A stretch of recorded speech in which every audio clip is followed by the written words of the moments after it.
Hey guys, hey y'all, we are right on time. It is 7 o'clock, and welcome to my live double recap of The Real Housewives of Orange County, season 18, episodes 16 and 17. And when I tell you guys, I cannot wait. Come on in the room, let me know that you're here. Make sure to like the video as you stop in, and we're gonna have a good time. I hope you guys are ready. I can't wait to talk. I want to preface this by saying that jealousy is truly. Wait, did I say? I said Salt Lake City. What did I say? I said Orange County, didn't I? No, what did I say? Did I say it wrong?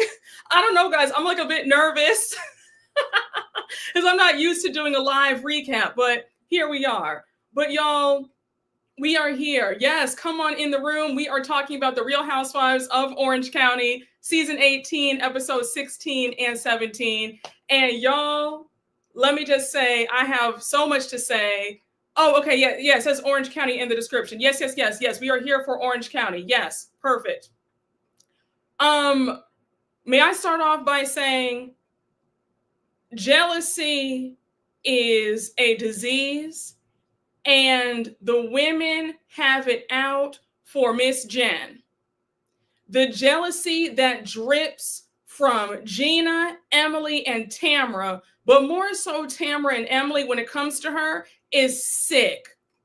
They do not let that woman rest, and it is evident in both episodes, but more so in the finale episode. It really jumped out and reared its ugly head. But I really do think that Jenn is the MVP of this season. I love how she's handled herself with grace.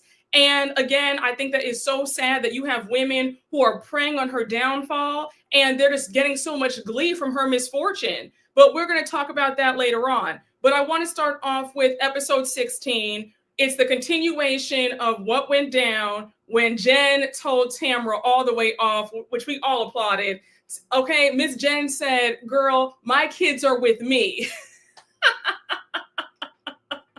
All right, that was a read that Tamra was unable to come back from. But it's the continuation of that argument. And what got me in this moment was how Heather was trying to, I guess, invalidate Jenn's feelings when she kept saying, calm down, Jenn, calm down. And I love how Jenn checked her. She said, no, Heather, I'm not going to calm down. The same way that you're out here getting all worked up, you're upset with Katie about Katie digging up the whole paparazzi nonsense. I have the right to be upset, and I agree. I feel like with Heather, she's one of those people who feels like her feelings are the only feelings that matter. And if she doesn't care about you, then it's oh well about how you feel. But I really felt like, Heather, stay out of this. And what I'm really not understanding is, Heather Dubrow, do you not remember what happened last season?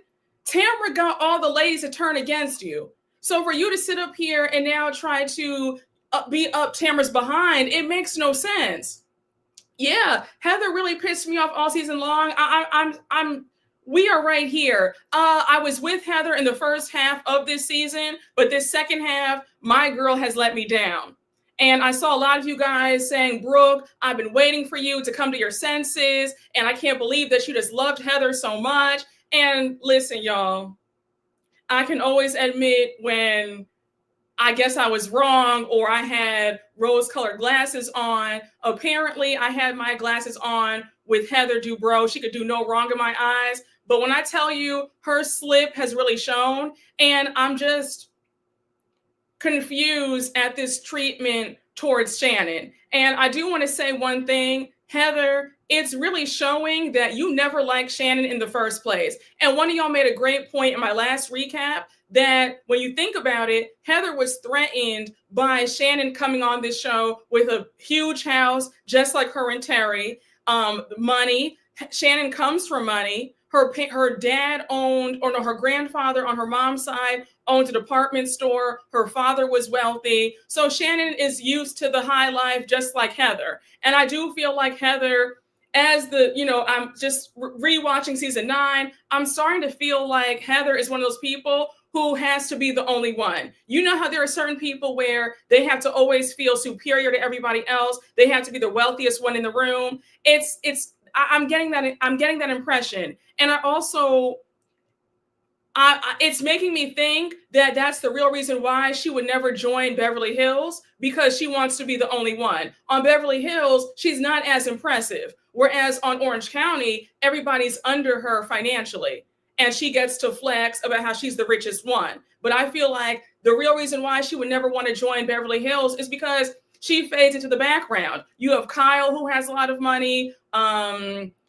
You have celebrities, Garcelle, she's been in the business for 30 years. There are people who have money too. So she wouldn't be the only one. But here on OC, it's night and day difference because the wealth disparity is just so large. You got Gina, and that's no shade. But I'm just saying, on Beverly Hills, even the Gina of Beverly Hills is still doing 20 times better. Let's just keep it real, okay?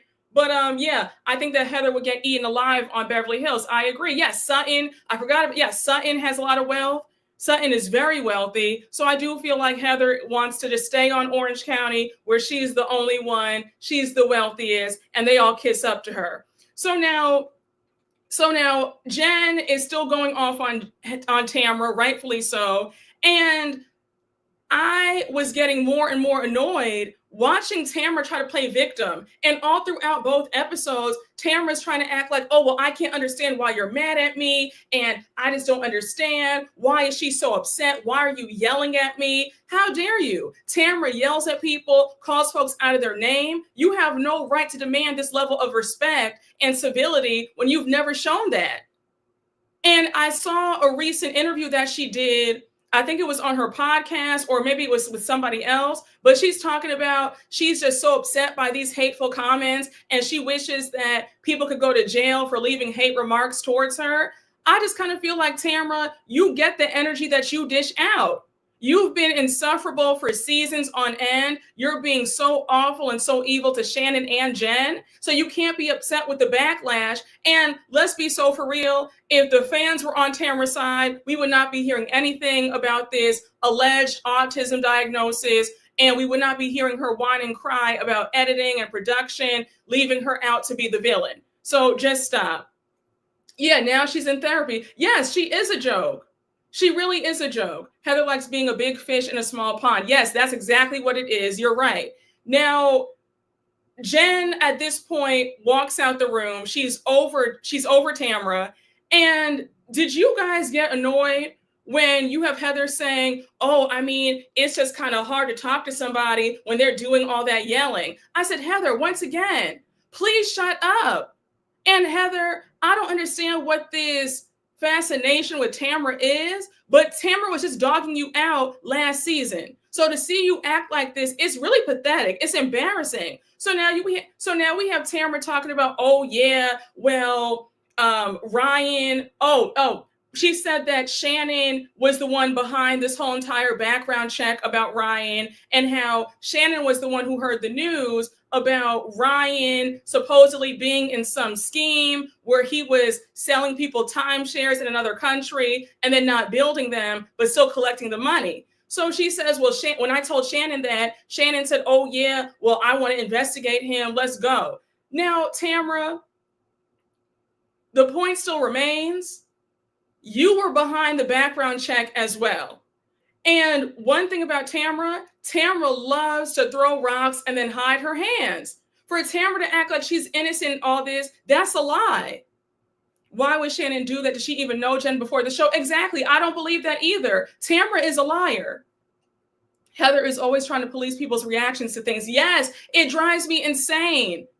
Heather is the only one who can be upset, who can be sad, who can be angry, who can hold a grudge. But when somebody else returns that same energy, then she's upset and saying, oh, well, calm down. It's not that serious. Girl, what? Tamra is sick. And also, as someone who's on the spectrum, I'm not happy she's using that as an excuse, because I can own when I F up. Yeah, exactly. It's not right. It's BS. And I really hope that I hope that Andy gets on her about that. I really do. I need I need Jenn and Shannon not to forgive Tamra or I'm going to be upset. Well, they're already saying that at the reunion, Shannon did forgive Tamra and they do share some big hug and Tamra vows that she's not going to do this anymore. So I don't know. When it comes to Shannon and Tamra, I can't get that upset because Shannon always goes back to the same old nonsense and is tired.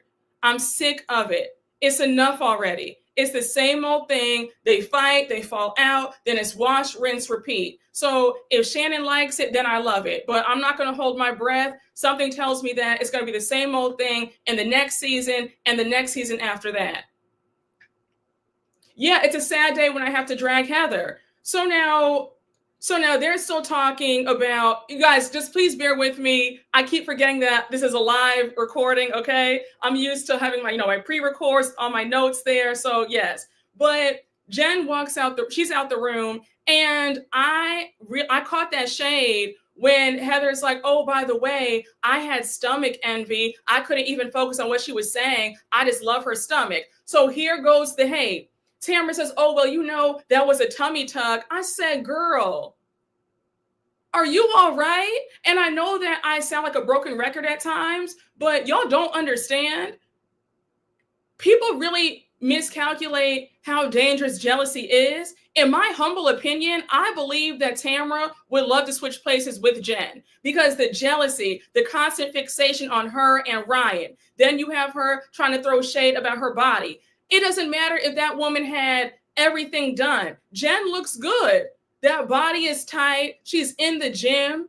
And it's like, Tamra, you could never. And for you to say that, oh, she had a tummy tuck, like, girl, what are you talking about? And I also think that Tamra wants Ryan because is it just me? But you shouldn't be having such deep feelings about a man that's not your man. This is your friend's man. Why are you so concerned with what he has going on? Whether Ryan is scamming, cheating, I understand you being concerned for a little bit, but for you to have such deep emotion about a man that's not with you, that's concerning. And I wouldn't be surprised if Tamra has a crush on Ryan because he lives rent-free in her brain. He lives rent-free. It's sick. Jenn did talk about all the work she got done. Yes, she has talked about it. Tamra's had a lot of work done too. Yes, she has. And there's nothing wrong. There's nothing wrong with cosmetic surgery. I don't know if that's no. Listen, when somebody is so fixated on you, they never have a good word to speak to you. They're always trying to find a flaw. That's jealousy.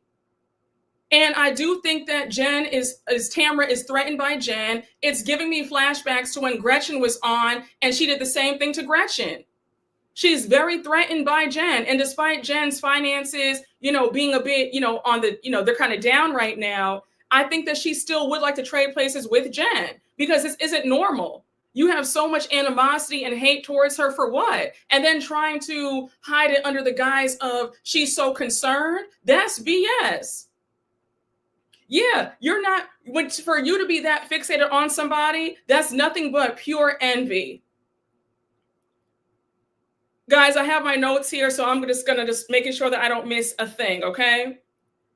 So now we're off of that. And now we see Shannon, a cute short scene with her daughters. They came to visit her for her 60th birthday. They have lunch. Cute scene. Not a whole lot happens. I did think it was funny when one of the twins was like, oh, so mom, are you dating? Like, I've had my share of men, but, right now I'm kind of dry. Shannon was like, girl, what? Her daughters are too cute. All right. So here's where things get crazy. Tamra and Heather go to the Caviar house and they're sitting down. They order some champagne and the conversation is still with Tamra playing victim about how she can't believe that Jenn just bombarded her like that so early in the morning and hit her with all the facts about how she was behind this whole background check. So we see Gina arrive. She's telling Gina what happened. And now we have them talking about Katie. Now, let me just preface this by saying, when it comes to the whole paparazzi gate with Katie and Heather, I still maintain that was weird. Katie, I don't know why you brought that up. You weren't even on the show. There was no reason for that. So when it comes to that situation, I'm on Heather's side. But this other stuff, it's a bit, it's a bit weird. But then again, I have to look at Heather with a side eye, because Heather, why are you getting so worked up about this whole drama? So anyhow, it gets brought to Heather's attention by Tamra that when Tamra, Katie, and their daughters met up for candle making, Katie and her daughter brought up the whole story about how Katie's daughter, Callie, babysat Emily's twin boys who are 8 years old. And allegedly, the twin boys told Callie that they think that Heather is mean and a bully and she's bossy. So Heather's like, wait, what? They said that? I can't believe this. And you have Tamara saying, oh, yeah, girl, that's what happened. And Heather at this point starts crying. I said, now, for all my parents in the chat, please let me know I'm not a parent yet. And with what just went on Tuesday, I'm not going to bring that up, but yeah, you get what I'm saying. But I do not think that I would be that affected by what some 19-year-old and what 2 8-year-old boys said about me. To see Heather crying like that was a bit pathetic. And Tamara, that was really shady of you to sit up there and tell Heather about that piece of information. I just can't stand how when Tamara's upset, she wants to throw everybody under the bus. But Katie, I have to slightly blame you, because you and your daughter should never brought that up, knowing how Tamara is. These kids didn't say anything about Heather. 8-year-old boys are not concerned. Thank you. They're not concerned with this. Heather was doing some really bad acting. Heather is dramatic. Even the moms say she's mean. Yes. So now you have Gina saying, well, even if Emily was talking badly about you, which she wasn't, by the way, she would never talk about you in front of her kids. Now, let me just stop right now. We have seen Emily talk about all sorts of stuff in front of her kids throughout the seasons.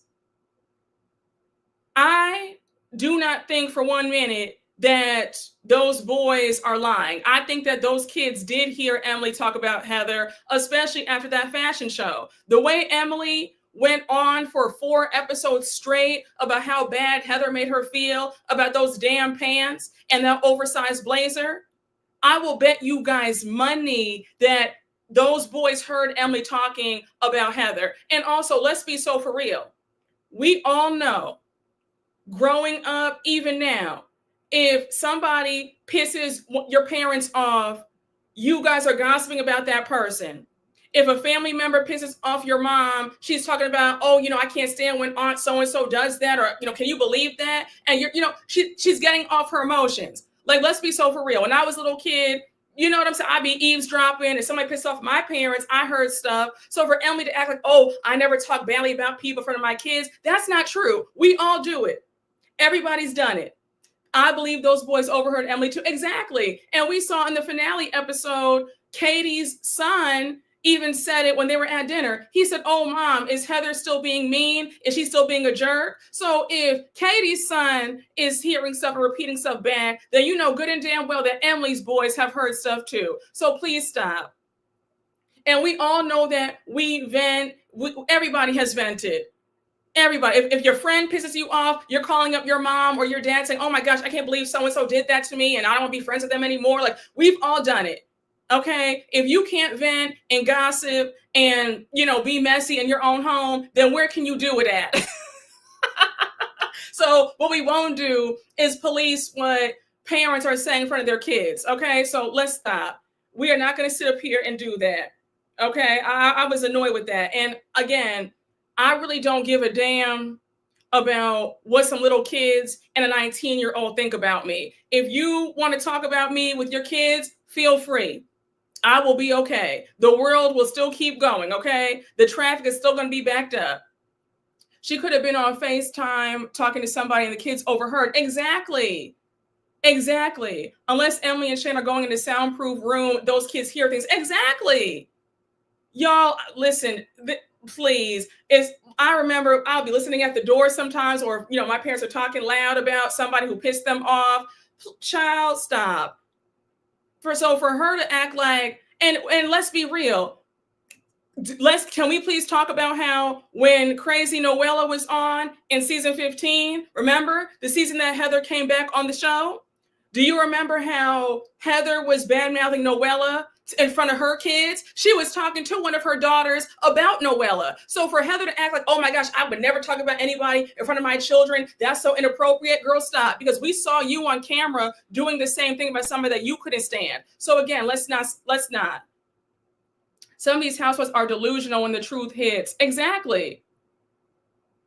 We all say things in front of our kids. I believe Emily did. When Emily gets mad, she can't control her mouth. Exactly. Children are nosy. We all did it because we wanted the tea. Exactly. For anybody to act like you've never talked about a loved one when they pissed you off and somebody did not hear you, you're lying. Okay? Unless you're the Lord, unless you're Jesus, I don't want to hear it. Heather was doing it season 15 about Noella. So again, miss me with all this stuff about, oh, I just can't believe that, whatever. But the bottom line, Tamra was messy as all hell to bring this up in the first place because this is some weird drama. Now you're bringing up minors and a 19-year-old in grown folks' business. It's weird. My mom's been gossiping to me since the day I was born. The way that Heather is flopping in the later half of the season needs to be studied. Yes. If my messy aunt talked about my mom, I told her with the quickness. No, it's true, y'all. It's true. I just want to make sure I didn't forget anything about in that scene. Oh. So now you have Tamra talking about Katie is such a see you next Tuesday. And then Gina's up there agreeing, saying that she's a liar and all that stuff. I said, wait, Tamra, you're calling somebody the C word? Are you serious right now?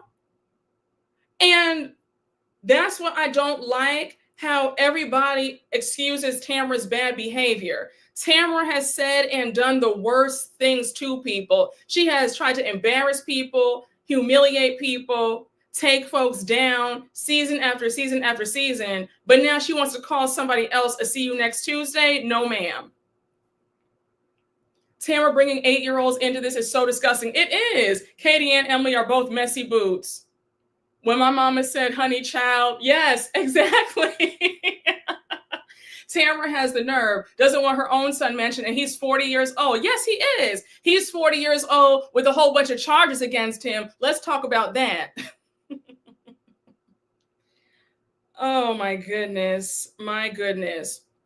So now we see a parallel scene with Jenn, Emily, and Katie. They're out at a pub. So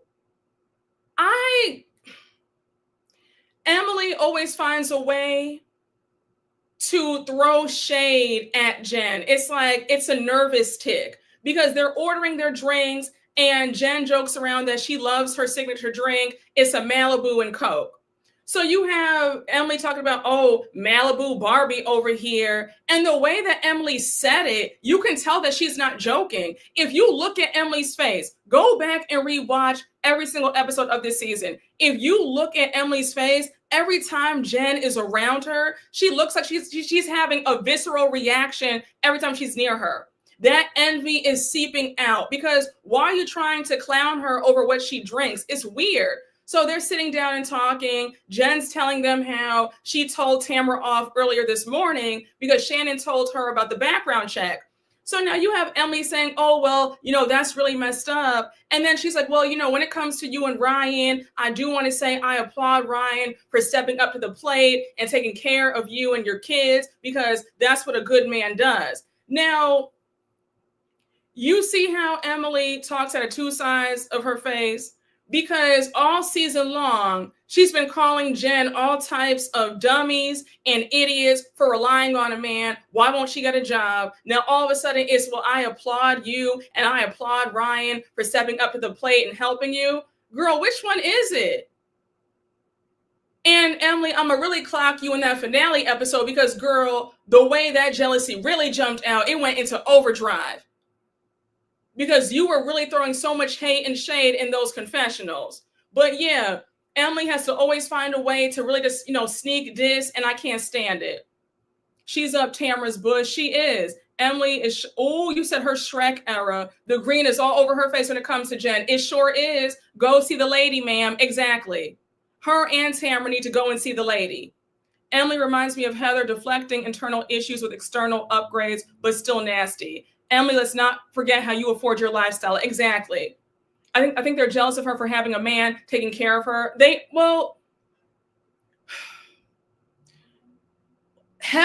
Terry takes care of Heather. Shane takes care of Emily. Well, Shane's family takes care of Emily because they live off of Shane's family's money because his family is very wealthy. So I don't know if it's that. Oh, I don't know how to word this. I don't know if it's that per se. I really think that there's jealousy over her aesthetics, especially on Emily's part, because Emily has very low self-esteem. Talking about her body or her looks is very triggering to her. There was shade about her appearance when she first joined this show from current and former castmates. Because if I'm not mistaken, didn't Kelly Dodd call her ugly? If I'm not mistaken. And even Shannon was like, oh my gosh, Kelly, you can't say that. You can't use that word. So I think that when it comes to Emily, I think that it's jealousy over the aesthetics. And knowing that no matter how hard she tries and no matter how hard she's in that gym working out, she's still not going to look like Jenn. I think that's what it is. Why did she talk about everybody else's appearance then? I think it's a way to deflect that she's the one with these issues. They're jealous that Jenn found a man to save her after leaving her husband. Yes, they wanted her to struggle. Yes, I agree, because I do think that they feel like if their husbands left them, they probably would not be able to find a man to provide for them a second time around. That's what I think. That's a good point. What Emily needs to do is book Jenn as her personal trainer. That way she can look like Jenn and Jenn can get a job. Child, these women are ridiculous. Emily is gorgeous and Tammy Sue is pretty. Take away the nasty, venomous mouth. I mean, I agree with y'all, but if you have low self-esteem and if you don't like what you see in the mirror, regardless of other people thinking that you're pretty, it doesn't matter. I think that Emily has an internal battle. And every time I say, Emily, it's time to see the lady, I mean that. Because Emily is dealing with a lot on the inside. She's not happy. I don't think that she's happy in her marriage. She looks miserable. Her and Shane look like two roommates, two ships passing in the night. They are too aged to be doing mean girl stuff. Heather would have issues because of her personality. Yes, I agree. You got to fix the inside. I agree. I think you really hit on something. Jealousy is an illness. It is an illness. No, I'm serious when I say that. It's a disease, honey. It's a form of insanity. It is a form of insanity because the way you see folks coming after people that they're jealous of is sick. So now they're out. We don't see them. We get to the next scene and everybody's getting ready for their dinner. Now, as Tamra and Heather are getting glammed, Heather tells Tamra that they're going to have an etiquette lesson beforehand. So we see them at the restaurant and the etiquette teacher is there. And I have a lot of thoughts about this. I did not love the way they treated the etiquette teacher. And I don't know if I felt a way because the etiquette teacher was Black and they seemed to be dismissive of her, like a Black woman wouldn't know etiquette. That's what it gave to me. I don't know. I don't love the way they weren't listening. You have Tamara making snide remarks saying that, I give this etiquette lesson, my middle finger. I thought it was very rude. I also feel like, and it's no shade, I've noticed that on several of these other cities, if you're going to flex on the viewers and give us the glamorous life and show us how well off you are and how you're in the upper crust, I'm surprised that a lot of the ladies and their etiquette is lacking, especially dining etiquette. Now, I've told you guys, my mom was a model. And then when I was a teenager, she actually had her own etiquette school. She hosted cotillions. It was fab, right? So I know all about how to hold my knife and fork. So when I see some of these women who have millions of dollars and they are laced in Givenchy and Prada and Chanel, and they're holding their fork and knife like a caveman, it's a bit alarming. I mean, you know what I'm saying? It's like, yes, you can have money, but where's the class? It's a little bit, it's funny to me where I just like, okay, I mean, yeah, some of you guys only have money because you sure don't have the etiquette. Why are you holding your knife and fork like that? And then seeing how some of them who actually need to be paying attention were trying to brush off this etiquette teacher. I said, no, ma'am.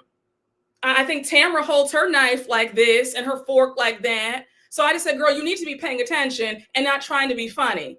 It was crazy. Emily is talking about how she's used the bathroom. Emily always finds a way to be gross and try to get the attention on her. It's very annoying. We're at a dinner table. Why are you talking about your stomach is messed up and you're constipated? That's disgusting. And I don't know why nobody checks her on that. It's irritating. No, I'm so serious. A lot of the women, I'm not trying to call any names, but Lisa Barlow in that last episode, the episode before this last one, last week's episode, when she was out with her sister, did you guys peep the way she was holding her fork and knife? I said, now, Lisa, you have too much money to not know how to hold your fork and knife. I'm just saying. Like, let's be real. If we're watching women who are part of the upper echelon, then you need to act like it. It doesn't just extend to, shopping and cars and vacation. It means that you're the whole deal. You're the whole package. So, a lot of them need to brush up on etiquette lessons, especially dining etiquette, because I think it's a bit embarrassing that you claim to be so rich and you want to flex on folks, but you don't know how to hold your fork and knife. You don't know where your glass goes. You don't know which glass is yours. Don't know where your napkin goes. It's a little bit weird to me. I'm just saying. But yeah, Emily was talking about her stomach's hurting and how she's joking like, oh yeah, I have to go number 2. I was livid. I just said, Emily, what's wrong with you? And she does it all the time. The constant jokes about eating after her dog. It's weird. And I think that Emily is somebody who just wants to have the attention on her just for whatever reason. It's weird. No home training. It's just crazy. Emily has the manners of a rabbit. Child, listen. Most of these housewives have no idea about how to even hold their forks and knives. Yes, they don't. Yes, the conversation was just gross. So now the etiquette teacher, she finishes the lesson. They weren't even listening to her anyway. And again, I thought that they were disrespectful to her, and they weren't even trying to hear her out. I was irritated by that. So now the conversation goes to what's been your high moment of this trip? What's been your low moment? So Tamra says that the high of this trip was when she went to have caviar with Heather earlier today. And then the pit of this trip was when Jenn came into her room screaming at her. So now you have Jenn and Tamra going at it. And once again, Tamra is doing the same raggedy thing. She is now playing victim and acting like Jenn is wrong. Tamra, you know that we can see you, right? You know that we have cameras. We are watching you right now show your entire ass. For you to act like Jenn is in the wrong for being upset and cursing you out after all that you've done to her. And let's not forget, Tamra threw a napkin in that woman's face last season when they were at Nobu.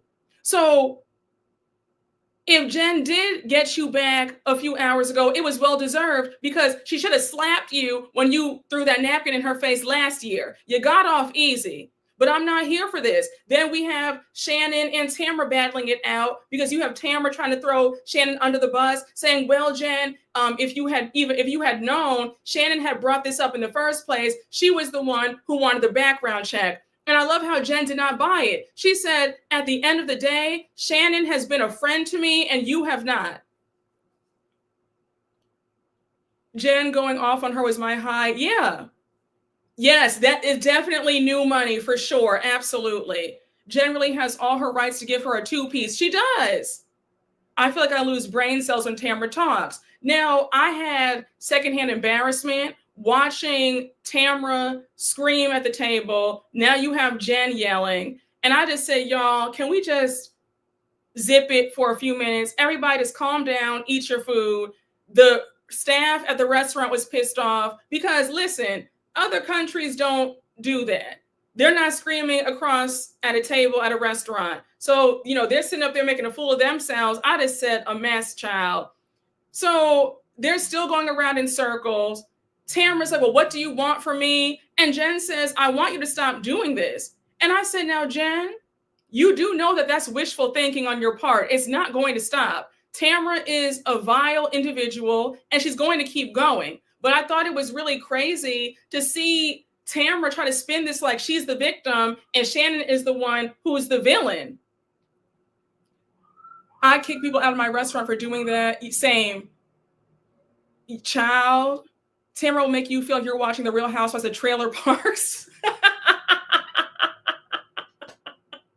I'm screaming. I don't care if it's filming for a show. The screaming and getting in people's faces is very trashy behavior. It is. And it needs, listen, if we're at a restaurant, if you're upset with me, you better wait until we're out of the restaurant, pull me to the side, and we can have a conversation. But don't you ever try to check me in a public place like that. We'll have an issue. So making sure I didn't miss anything about that. Thank you guys for bearing with me. Ciao. Okay. Perfect. Okay. Now, Heather makes that shady remark in her confessional when she said to see Jenn raise her voice and be confrontational, it's pretty impressive. Heather, this is what they mean when they say that you're condescending. Because why is that necessary? Jenn has every right to be upset. And for you to act like Jenn is just now finding her voice, okay. Sometimes it takes folks a little while to do that. And also, Heather, who are you to police anybody's reactions and emotions? It's annoying. Heather seemed checked out for the latter half of the season. Yeah, I agree. Tamra yells like Lisa. She does. Yeah, I'm getting sick of Heather too, y'all. And y'all know I used to love Heather Dubrow, honey. That was my girl. Loved Heather down. And Heather is flopping so hard. And I already know that she's about to piss me all the way off at this reunion. Now, wait, quick question. Is the reunion 2 parts or 3 parts? Hopefully it's 2. Yeah, right. Hopefully it's 2. I feel like it's going to be 3, but I'm praying that it's only 2.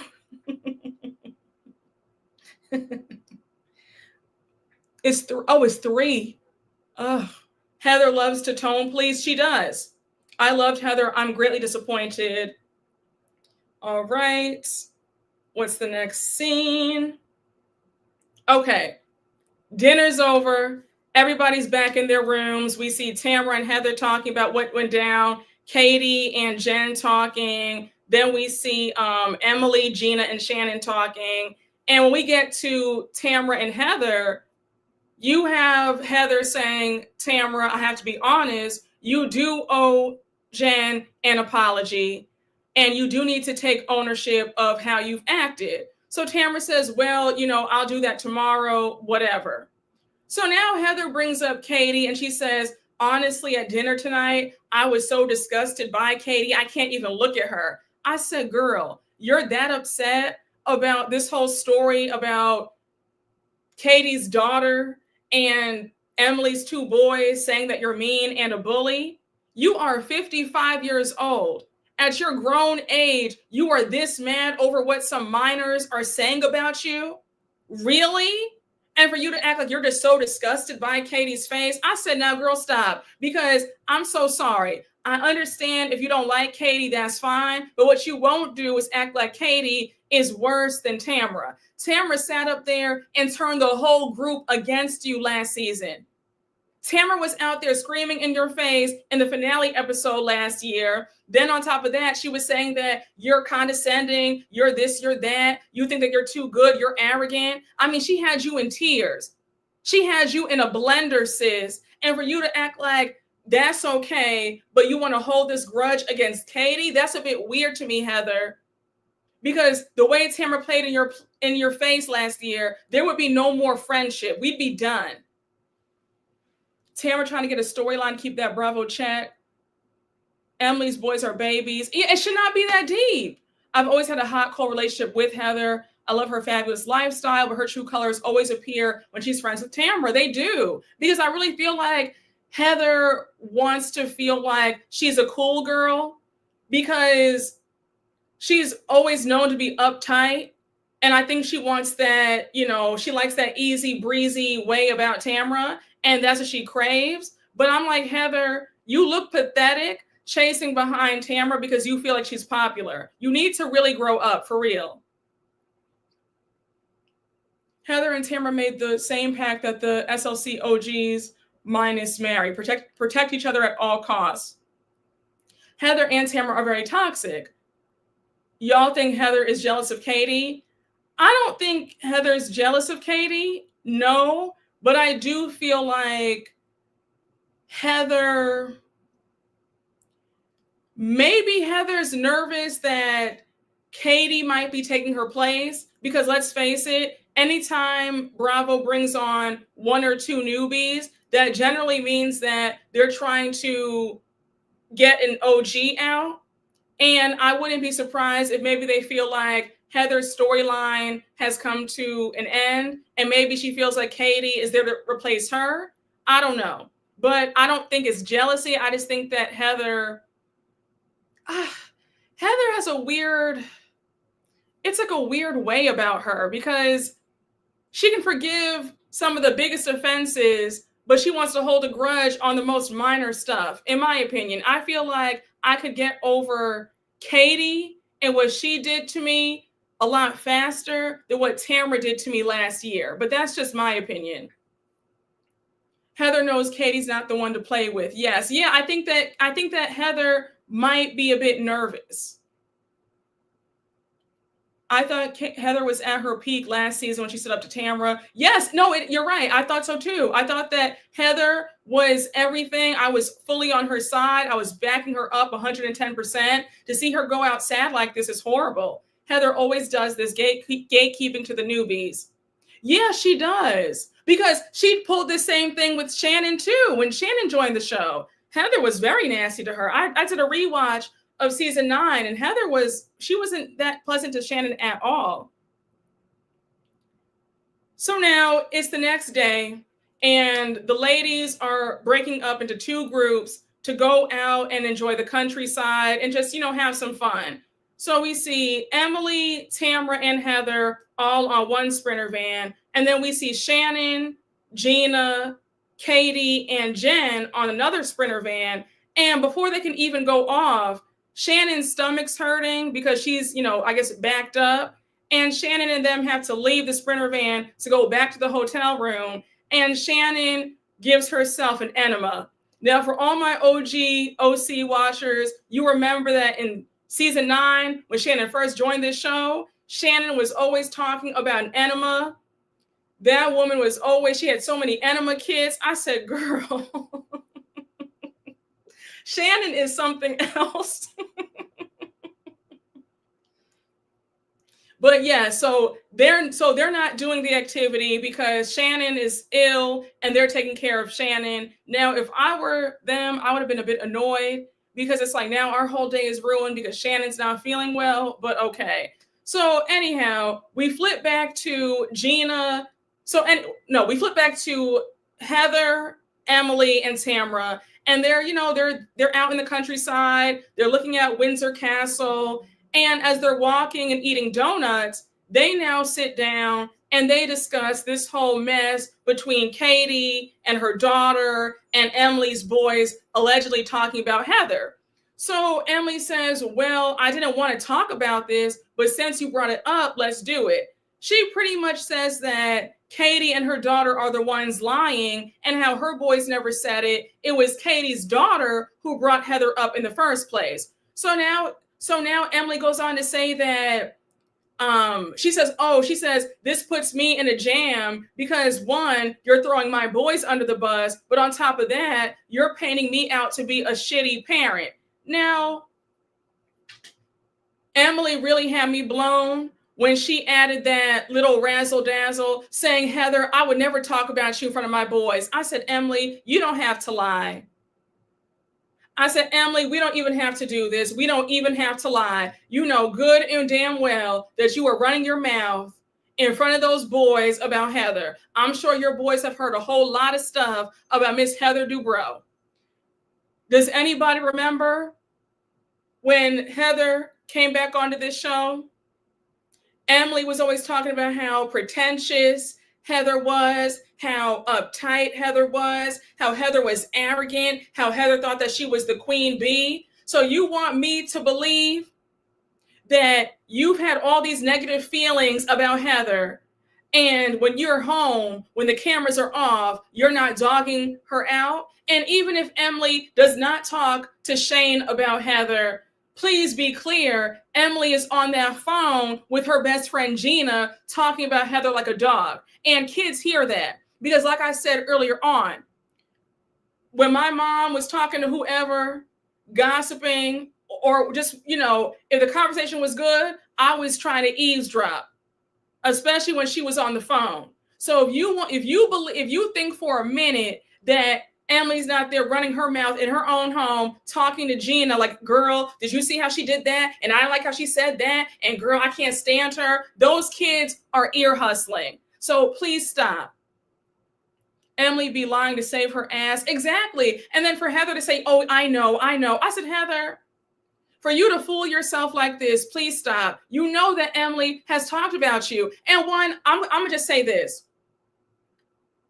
I'm not naive. I like to think that I have a rational mind. If me and somebody fall out, I fully expect them to talk about me like a dog, especially if they're in their own home. I think that it's naive of you to think that if you and a friend have fallen out, when you're home, and if you have kids, they hear you talking to your mom on the phone or your husband, and you're talking about that person like a dog. Kids hear that. So for you to sit up there and act like, oh no, I would never do that. Girl, stop. I can't stand Emily. And Emily, I just find your behavior towards Heather to be weird, because for the last season and a half, you've been talking about Heather so badly. So now for you to see you do this 180, like you just love Heather to death, it's weird. You couldn't stand Heather. Now you're her best friend. Now I would never talk about you and my kids. Oh my gosh, girl, I would never. Girl, are we serious right now? Oh my gosh, I was too done. I said, Emily, just come clean. Just be like, yeah, girl, I was talking about you one day. You pissed me off. My kids probably heard you, and I'm sorry that happened. But first of all, though, listen, what you say in your own home, unless it's something crazy, if you're saying some crazy stuff like racist stuff, then there's a problem and you need to be checked. But if you're just venting about somebody that pissed you off, you have every right. Okay? So please, Emily, you're not fooling me. And Heather, you're a dummy to sit up there and let Emily play in your face like that. It's weird. She talks about Heather to us in the confessionals. Exactly. Gina needs to go. She brings nothing. It's because Tamra is friends with Heather. So now Emily is falling behind. Yes, that's a good point. And we know that Emily will do anything to be Tamra's new best friend. It's just pathetic. So they finished talking about that. And of course, Heather is still just so dramatic. She just can't believe this. Oh my gosh, these two little boys are talking about me and Katie's daughter. And this is so, what did she say? She said that this feels kind of sinister. I said, girl, what? You're doing all this over some minors talking about you? If I find out that somebody's kid doesn't like me, I really don't care. I'm going to be so honest with you. I really don't. I mean, if I find out that a peer of mine doesn't like me, it is what it is. Like, people are allowed to say what they want and feel how they feel about you. You can't stop that. If you don't like me, that's fine. If you like me, that's great. I'm not going to lose any sleep about it. I like myself for everybody. You know what I'm saying? Like, I don't really trip off over people don't like me. I don't care. I really don't. It's nice if people do, but if you don't, I'm not losing any sleep. I'm gonna be just fine. People are allowed to not like you. People are allowed, like, it's okay. It's not the end of the world. And Heather clutching her pearls, like, oh my gosh, like, this is horrible. Stop. So now so they finished talking. Gina texts them saying, oh, by the way, we couldn't join you guys because Shannon got sick, but we're going to join you guys for lunch. So now it's the last scene of this episode. And the BS that went down, I couldn't believe it. They're at this English pub. And when Shannon sits down, she's sitting next to Heather, and there's weird energy. Heather's like, oh, why is your back turned towards me? Are you mad at me? And I'm like, Heather, you sat up there and you aired Shannon's secret out. You told everybody about the bloody picture that she confided in you, 3 episodes ago? Why are you surprised that Shannon is ignoring you?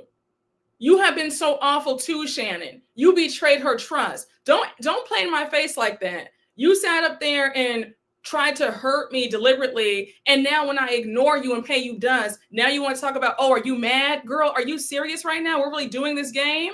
So now Shannon says, look, you want to talk? Let's go outside. They go outside to talk. Shannon airs out her grievances, and Heather is still playing dumb. I've noticed this about Heather. The way Heather wants everybody to apologize to her when her feelings are hurt, Heather has a hard time owning up to when she's wrong. You have Heather saying, well, I never heard you explicitly say that I couldn't say anything. I said, Heather, you consider yourself a smart woman, right? You know how to read between the lines, right? If somebody tells me something sad, I don't need them to say, please don't share this with anybody. If you have a little bit going on up here, do you need somebody to say, please don't share this with anybody, keep this between you and I? I think that it's common sense that when somebody shares something so devastating, you know to keep your mouth shut. For you to play obtuse and play dense and say, oh yeah, girl, well, you didn't tell me explicitly that I couldn't say anything. I said, Heather, we're not going to, I could not believe, Heather. I was getting angrier and angrier by the moment. I said, oh my gosh. I said, if Shannon had cursed you out in that moment, I would not have been upset. So the whole entire conversation, you have Heather playing dumb. She's playing semantics. And then Shannon's like, girl, I thought that you and I had finally built up a friendship. I trusted you, and that hurt my feelings. So now Heather gives that whack ass apology. I said, you know, Heather, that would have been it. Like, oh my gosh. And I'm just angrier. I'm getting more and more angry about it because this was Shannon's birthday trip, and they have treated her so poorly. This entire trip has been riddled with mess, tears, and them ganging up on her. And then for Heather to sit up there and play dumb, I'm just like, Heather, I was so angry because let somebody play in Heather's face like that, she'll be the first one yelling and getting upset. And for her to do that and act like she can't understand why Shannon is angry, I said, oh no, girl, I was too done.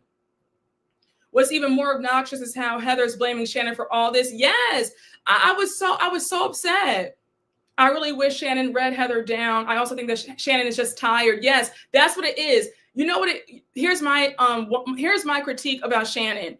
Shannon gets frazzled way too easily. And I know that I've been hard on other housewives about you need to be able to stand on your own and you need to be able to read at a moment's notice. That's my biggest critique of Shannon. Shannon gets way too frazzled. She just loses her train of thought. She starts crying. She starts like doing all this. It's like, Shannon, I need you to rein it in, pull the emotions aside, adjust yourself, and please learn how to read. She gets too frazzled too easily, and I can't stand it. Heather does not see her for Shannon. She doesn't. I felt so bad. They ruined her birthday. They did. Yes, it's horrible. Heather has always been messy towards Shannon. She has. No, I'm not infantilizing Shannon at all. I'm just saying, no, she's a grown woman. Listen, I whack Shannon when need be, so don't do that. But no, I just feel like it's irritating how Shannon she always gets frazzled and loses her train of thought. And I need her to stop doing that. I need her to put on her big girl panties and learn how to read without crying, without storming off. It's annoying. I can't stand that. That's why I'm whacking her now. I can't stand the always getting up and walking away. Yes. I had a friend try to mess up my 30th birthday. Oh my gosh, are you serious? Wait, you still speak to them? I need to hear that they're cut off. What do you mean you still speak to them? We didn't speak for almost 2 years. They'd be cut off. They'd be cut off immediately because somebody trying to ruin your birthday, that's hate right there. That's some secret jealousy and animosity. I hope that you guys aren't close. You better keep them at a distance because that's a mess.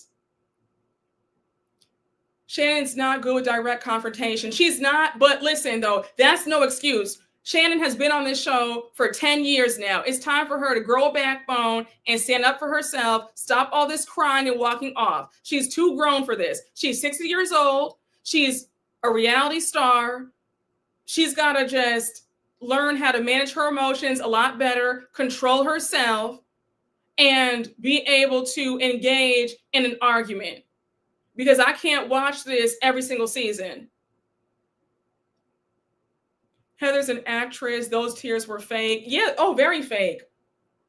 So now Shannon, so pretty much that conversation between Shannon and Heather, in my opinion, that was a flop because you have Heather playing semantics the entire time, but they go back inside and mind you, when they were outside talking, Tamra was telling Gina about how a few years ago at last year's reunion, Shannon was trying to dig up details, dig up dirt on Gina about, remember that story that I told you guys about a few years ago when the blogs came out about how Gina had allegedly pushed Travis down the steps and allegedly their kids saw that happen? Yeah, Tamra brings that up. So Gina is livid. She's like, oh my gosh, I can't believe this.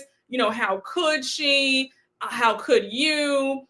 And then Gina goes on to say that Travis's ex-wife is a horrible person. She's evil. She's told the courts and the bloggers that Gina has been, hitting Travis all the time and that she's bigger than Travis. Just a mess. Now, Gina being all upset about that.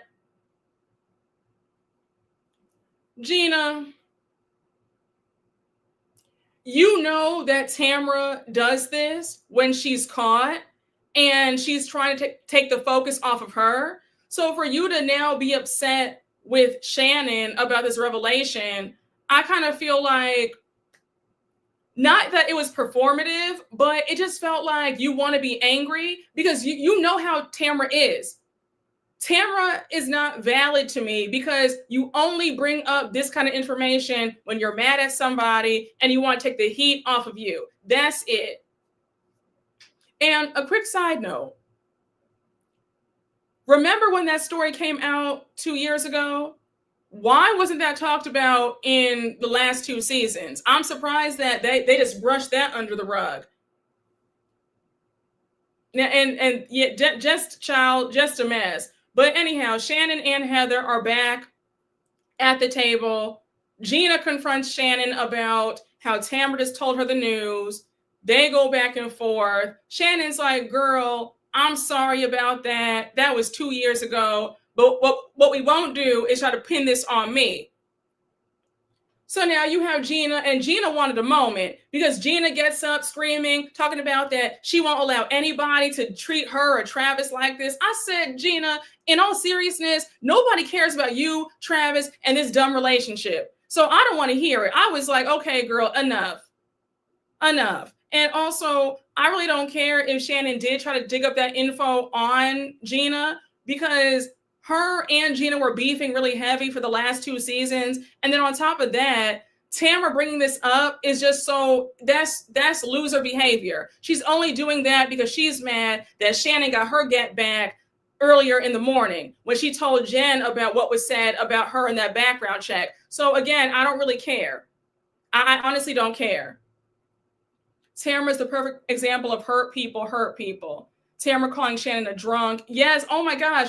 Every time she says that, she kept saying that, oh, you're a drunk and you're a liar. I said, oh my gosh, Tamra, we've watched you get shit-faced for seasons and nobody has said anything to you about your alcohol intake. For you to sit up here and call Shannon all these drunks, it's like, girl, pot meets kettle. Please stop. Tamra and Jenn were friends when she did a background check on Ryan. Exactly.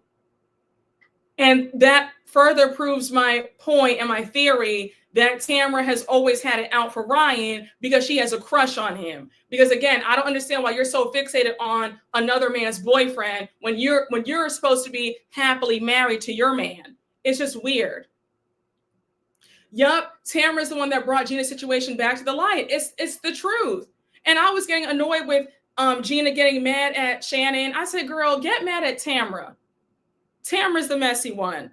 But things get really bad because Shannon and Tamra are going at it. And then at this point, Shannon's like, girl, my trip has been ruined. We've been arguing for 4 days straight. I'm tired. And Shannon gets up and leaves. She's like, I'm done. I'm over this. She's out the door. Now, I couldn't stop screaming because Shannon's gone. And the waitress comes out with the birthday cake for Shannon. So Shannon's not there. The ladies are all singing happy birthday. And they're just like, well, girl, you know, she's not here. So let's just enjoy the cake. I said, that's a mess. Again, you know, I feel bad because Shannon has had the trip from hell. They have not given that woman any peace whatsoever. This trip has been a hot, raggedy mess since the beginning, since day one. Child, I get so oily. Don't mind me blotting my face. Sorry, y'all. Okay. But that's the end of episode 16. And now we get to the finale episode. We open it up with Emily, Gina, and Shannon and Jenn. They're doing axe throwing. So Gina and Emily, I want you to sit tight because the way I'm about to get y'all both together.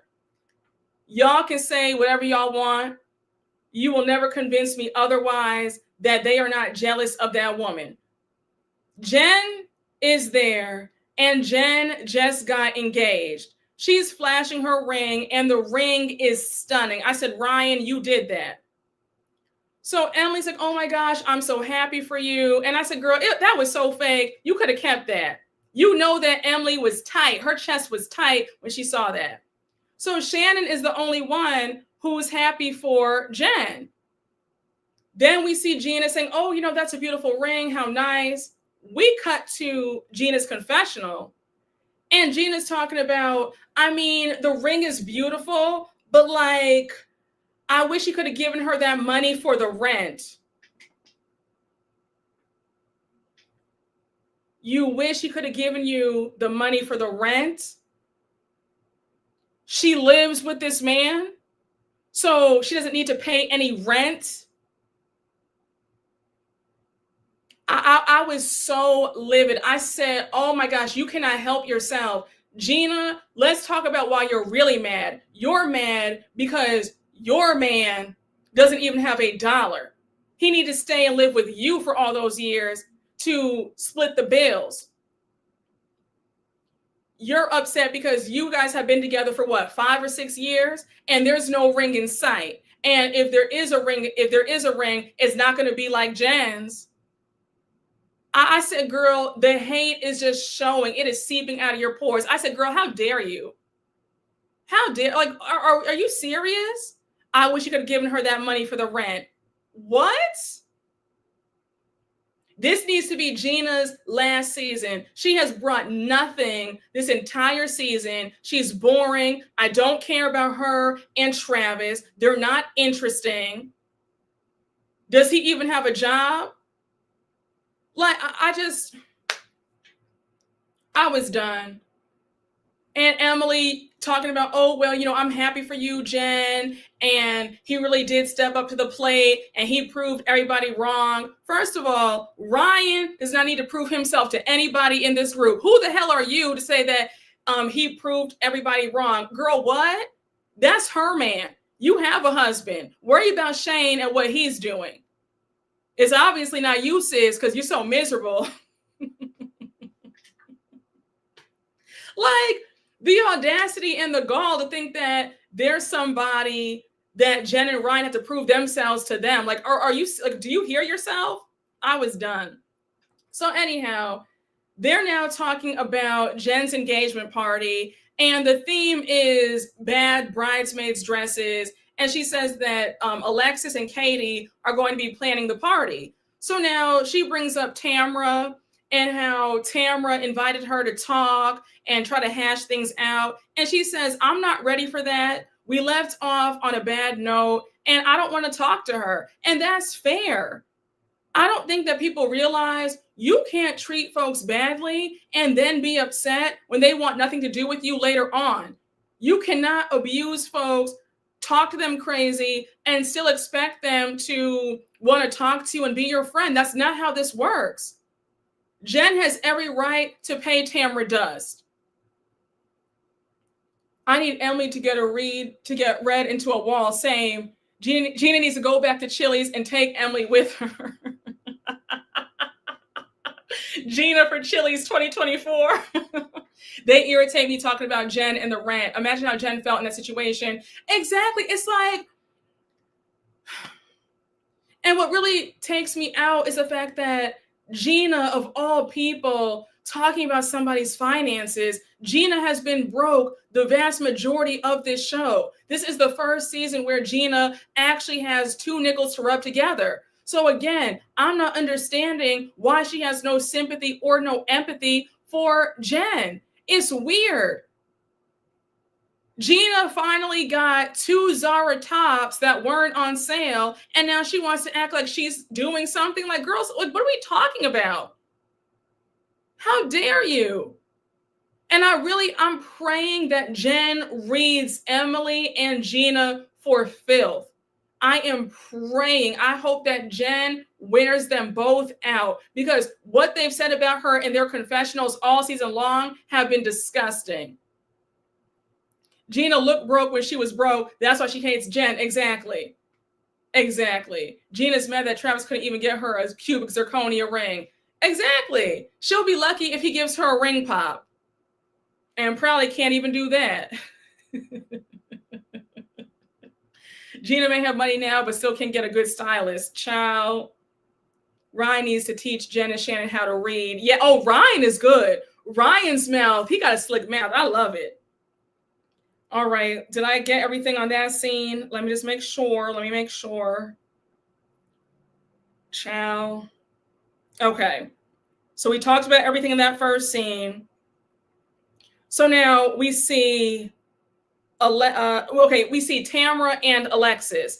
Tamra's at home. Alexis comes over. And Alexis, did anybody else notice how Alexis has this stupid laugh? She sounds like that Disney character. She sounds like Goofy with that. Like, what's that laugh? Like, it's weird. I don't know. Alexis is a flop. I don't need to see her back. Please, this needs to be her last season. I don't want to see her as a friend of nothing. Please. She's so irritating. But she comes over and they talk about the trip. Well, no, first Tamra brings up how Alexis and John went ring shopping. And you have Alexis saying, oh my gosh, Tamra, he's such a good man. I feel like it's coming soon. I said, girl, you really think that you got a prize? John is such a loser. And when he swindles you out of all your money, I don't want to hear anything coming out of your mouth. I just said, I can't believe this. Alexis really believes that she has a prize. I mean, the fact that she's so hard up for a man, because you looked at John Jansen and said, oh yeah, I want that. After he was sitting up there broke and leeching off of Shannon, this is your hero? That's your ideal man? Like, I don't get it. Of all the men in OC, you got to pick John Jansen. It makes no sense. But when you're hard up for a man, you know, any man will do. Yeah, her laugh is hideous. Yeah, she's a top shelf weirdo. She is. John's eyes creep me out. Yes. I saw Shannon in an interview. She said she won't come back if Alexis comes back. Yeah, I can see that. John's gonna scam Alexis. Yup, sure is. Sure is. And that's how you know you're that girl, because the way Shannon was in everybody's mouth this entire season, Shannon and Jenn carry this season on their backs because the girls could not stop talking about them. The girls couldn't stop talking about Jenn and Ryan and the finances, and then they couldn't stop talking about Shannon and John, Shannon and the DUI. Like, it's crazy. They both lived in everybody's heads rent free. I feel like she's pushing for him to become a full-time housewife, which is a fail. Yeah, I agree. A man that keeps his ex-girlfriend's name in his mouth. Exactly. John is not hot and he's broke. Child. Listen. And she's sitting up there all giddy and doe-eyed over him. A mess. So they're talking about, you know, her going ring shopping and her hopefully getting engaged soon. And now they bring up the trip. So here goes Tamra bad-mouthing Shannon, how they got into it. And then she brings up Jenn and Ryan's engagement. And she's like, oh, yeah, I saw that. And I wish that I could congratulate her, but we're on the outs. And it's all because of Shannon. Shannon came in between us. Shannon came in between you and Jenn. You sat up here calling Jenn everything but a child of God. You talked about her like a dog. You embarrassed her at Katie's dinner party, but yet Shannon was the one who came in between you and Jenn. Got it. This pea-brain logic, the delusions, the no ownership, this is ridiculous. I'm so irate that nobody really checks Tamra the way she needs to be checked. This woman goes scot-free every single year. Do you know how crazy you are to sit up there and say that somebody else is the reason why you and another person aren't friends when you have been so horrible to that person? I'm afraid of people like Tamra, because the fact that Tamra can lie with a straight face like this, that's alarming. And of course, Alexis is eating it up and anything to bash Shannon. I said, girl, oh my gosh. Again, Bravo, please do not bring Alexis back. Let this be her first. Well, she was on before, but let this be the last season. I don't want to see her in any capacity, not full-time, not a friend of. I don't even want to see her in a few scenes here and there. This needs to be it. Thank you. Tamra came in between Tamra and Jenn. Exactly. The lights are on, but nobody's home. Tamra is crazy. Oh, thank you. I love you too. Next year, let's have a Tamra takedown. Tamra is delusional, and I'm tired of her. I agree, y'all. Everyone who called John the new Slade owes the latter the biggest apology. Yes. At his worst, he was never as bad as John Jansen. I agree. Did Shannon tell her to throw that napkin in Jen's face? Exactly. Like, Tamra is really, like, she's diabolical for anybody to sit up there. Listen, if you want to be the villain, be the villain. But what you won't do is play in my face and act like you're the victim. You're not. Tamra, Shannon has nothing to do with what's going on between you and Jenn. That's all you, baby. That is all you. Hey, Rahina, thank you for the super chat. Oh my gosh, yeah, I'm so happy I caught a live. You are in one ear and I'm reading a book. Okay, to my baby for bedtime. Thank you for coming on. Thank you for the super chat. Tamra might actually have what she said she did after all. Beavis and Butthead, John and Alexis. We're going to talk about that in just a few minutes. Mind you, in the same episode, she had an FBI hat on. Exactly. Yeah, listen, Tamra just wants to have an issue, but Tamra does not want to take ownership. She can't apologize. And the unmitigated gall for her to even say out of her mouth that Shannon is responsible for why her and Jenn don't talk is beyond me.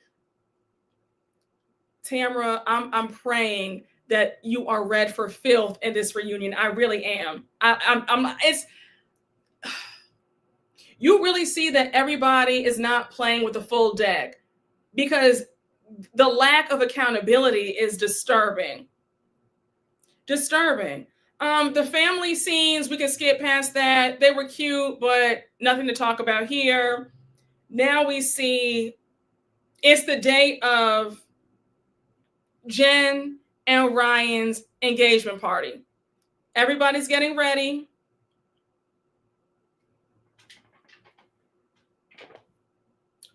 And this engagement party, I'm reading everybody. And Shannon, I have to whack you because you tried it at the end with Katie's husband. But I'm going to just let you rest for a minute, right? But it's the day of the engagement party. Katie and Alexis show up first. And they're all in their ugly bridesmaids dresses. So everybody looks tacky, right? So we see who arrives first. We see Emily and Shane arrive. And Emily, this is what I mean when I say that you're always doing stuff for attention. Emily comes in there with her wedding dress on. I said, Emily, you failed the assignment. The theme is ugly bridesmaids dresses. Why do you have on your wedding dress? It's like Emily can't help herself. It's weird. She just always has to be center of attention. It's just, I don't know. It's bizarre. But she shows up. Oh, and by the way, did you guys catch that little joke that Shane made earlier when she was telling him about the theme? And he said, oh, yeah. And he brought out their bouquet. And he was like, oh, yeah, this bouquet is just like our marriage now. It's stale. And I said, oh, okay. That's how you feel about your marriage? Stale? And I don't care what anybody says. There's always some truth in jokes. And I don't think that's a funny joke. So for him to say that, I said, yeah, they're both miserable in that marriage. But yeah, I said, oh, okay. That's why she's so pressed about what Jenn has going on with Ryan, because she could never. Her husband looks like he is all the way checked out. I'm going to just leave that alone. But she shows up in her wedding dress. And I said, again, Emily, you can't ever follow instructions. So now we see Heather and Terry arrive. Of course, Heather has on an ugly bridesmaid's dress. And I noticed that every time somebody walked in the door, you have Emily judging on who's the tackiest. And I said, Emily, is everything okay? Why do you feel the need to say that this person looks tacky or they look bad? It just feels like projection. I feel like Emily has very low self-esteem and she wants to project that on other people. I don't feel the need to, I mean, even though if it is a theme on, ugly bridesmaids dresses, I still wouldn't feel the need to say, oh, you look tacky, you look bad. I wouldn't do that. I don't know. It's weirdo behavior. So now Gina arrives and we have Emily making a joke saying, oh, well, Gina looks pretty good. And I said, oh, okay. Well, yeah. Well, Gina always looks tacky. That's just another day that ends in Y. What Gina was wearing to this, she would wear that on another Friday or another Thursday. Gina always looks a mess. You can't be a mean girl and outwardly lack confidence. It looks weird. Yes, baby, I'm going to always whack Emily again and again and again. Say what you will about Emily, but I can't wait to see her whack Alexis in this reunion tonight. Yeah, I can't wait to see it either, but that's the only time I'm on her side. Something's up with Emily. I lived when she read Alexis. Gina wasn't wearing nothing new. Yeah, she wasn't. She looked like she was going to work. That's usually how Gina looks. So this tacky dress, she always looks tacky. So anyhow, so now we see Vicky. Vicky's there with Shannon, Tamra, and Eddie arrive. And we had a blast from the past because Joe De La Rosa is there. Now, Joe is from the beginning, honey. She's from season 1 and 2. She was with Slade. Their relationship was very dramatic. Chef's kiss. But yes, honey, Miss Joe is an icon. She still looked good. I said, come through, Joe. I was happy to see her. So now we have Tamra being upset that Shannon hasn't really said hello to her. Now, I don't know why you're expecting a hello from somebody who you have been attacking since the beginning of this season, and you ruined her birthday trip. So why would Shannon say hello? Like, I'm not understanding the logic. So, child, we finally see the guests of honor, Jenn and Ryan, show up. They both look super tacky. Again, it's cute. They're in good spirits. Jenn is so touched and happy to be here. And she says that she would have never guessed that 3 years ago she would be with Ryan, and she's so blessed. And say what you want, I really do feel like Jenn and Ryan are a pretty solid couple. Like, he is in love with her, despite all the alleged scamming and his cheating past. He does seem like he is fully into her. So I hope it works out for them. Now we also find out that Joe De La Rosa and Ryan know each other because Joe used to work for him 15 years ago. I was like, oh, okay. Well, that's interesting. And Joe, if you have any tea about Ryan and what he does, let us know. You said scammers need love too. Gina was in her comfort zone. She sure was. Oh my gosh. Tamra gives some of my former friends, treat you like crap, but expects you to be okay with it. Yes. Jenn is a unicorn on this cast. We need more. Yes, yes, yes. Child, I saw a poll that shows most men who cheat say they still love their wives. Listen, I'm hoping and praying that Ryan really has changed and that he doesn't cheat on her. Jenn has been through a lot. So the party's, going, everybody's mixing and mingling. Mind you, it is a bit tense because half this cast is divided. Heather and Katie don't see it for each other. Shannon's on the outs with Alexis and Tamra. This one's mad at that one. So it's a lot going on. Now, Heather, let me get you. Because at one point in the party, you and Emily walked past Katie and her husband, Matt. You didn't say hi to them, but yet you're mad that Katie and her husband snubbed you.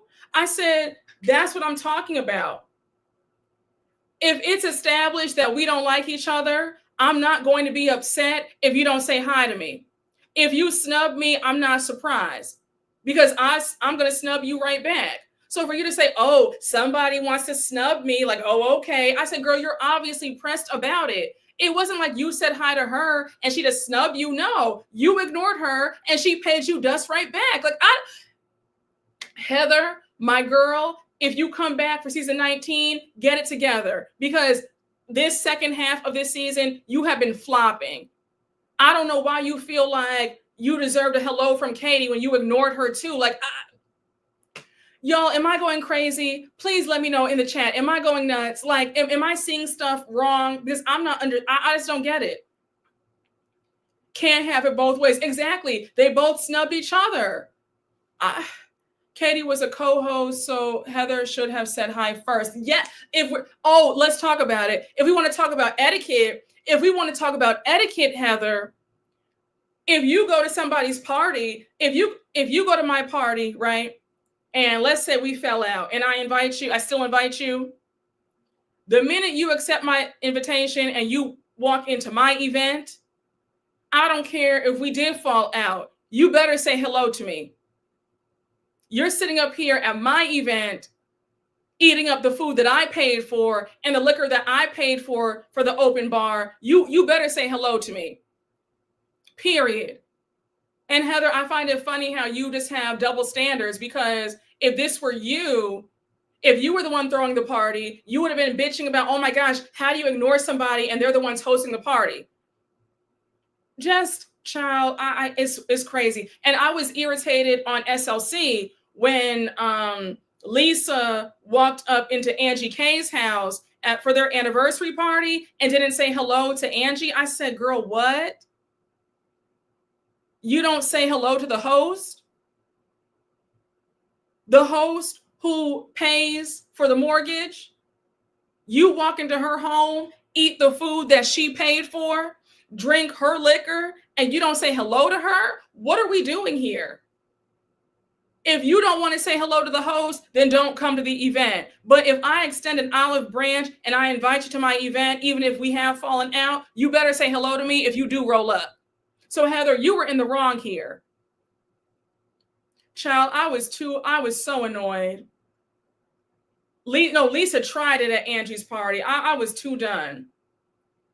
So now we have, hold on, let me just find my place. So the party's still going on, and we have the ladies, it's Emily and Heather talking. Now, I found it strange that throughout this party, Emily and Heather were glued at the hip. I said, once again, I had no idea that Heather and Emily were now bosom buddies, but okay. Heather, how are you so close with somebody who is bashing you for 4 episodes straight about how you made her feel bad and you triggered her and this, that, and the third? Like, me and Emily would not be close like that.